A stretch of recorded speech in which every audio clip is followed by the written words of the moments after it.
In a city that never slows down, where success is measured by noise, speed, and show, millions of people walk past each other every day without really seeing anyone.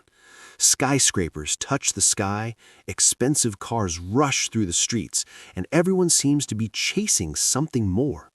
But in this city of loud dreams, there lived a man whose story was quiet and completely unseen. Every morning, this man stepped out of his small apartment wearing simple clothes. No designer labels, no luxury watch, just clean shoes, a calm face, and steady footsteps. Anyone watching him would think he was just another ordinary man struggling to get by. But appearances, as the city would soon learn, can be very misleading. The place where he worked was a small, cozy restaurant tucked away from the noise. It wasn't fancy, but it was warm. People came here for comfort, not status.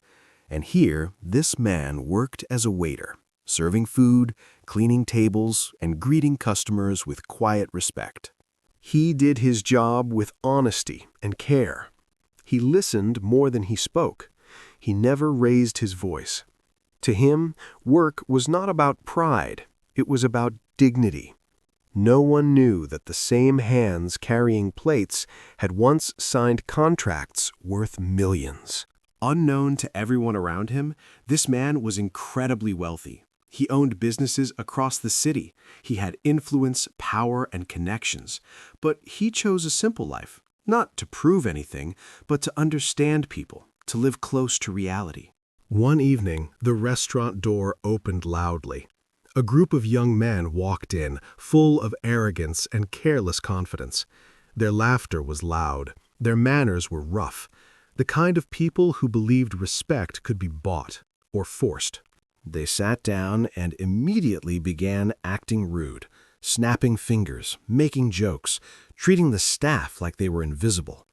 When the waiter approached, they laughed at him, mocked his uniform, tested his patience. The waiter listened quietly. He did not argue, he did not react.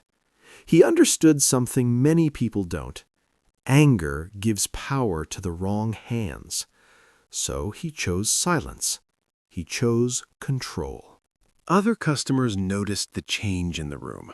Conversations slowed. Smiles faded. Something felt wrong. The restaurant, once peaceful, now carried a quiet tension that no one could ignore. Then a young woman entered the restaurant. She looked tired, like someone who had faced a long day. She chose a table away from the noise, hoping for a few moments of peace. But the group noticed her. Their jokes turned into comments, their laughter into discomfort. The girl shifted in her seat, clearly uneasy. No one spoke. Fear has a way of silencing rooms. The waiter saw it all, and this time he didn't stay silent. Calmly, firmly, he walked toward the table. His voice was steady as he asked them to stop, not as a waiter, but as a human being. The men laughed. One of them leaned back and smirked. "What are you gonna do?" he said. The room held its breath. They believed power belonged to them. The waiter slowly took out his phone. No anger, no threats, just one call. A quiet call that carried more weight than shouting ever could. Minutes later, the sound of sirens filled the street outside. Blue and red lights painted the restaurant walls. Confusion turned into fear. The city's highest-ranking police officer walked in. His presence alone commanded silence. He looked around, then walked straight toward the waiter. The officer nodded respectfully, not to a waiter, but to a man he clearly knew well. The room froze. Reality shifted. The young men were handcuffed without resistance. Their confidence vanished. Their laughter disappeared.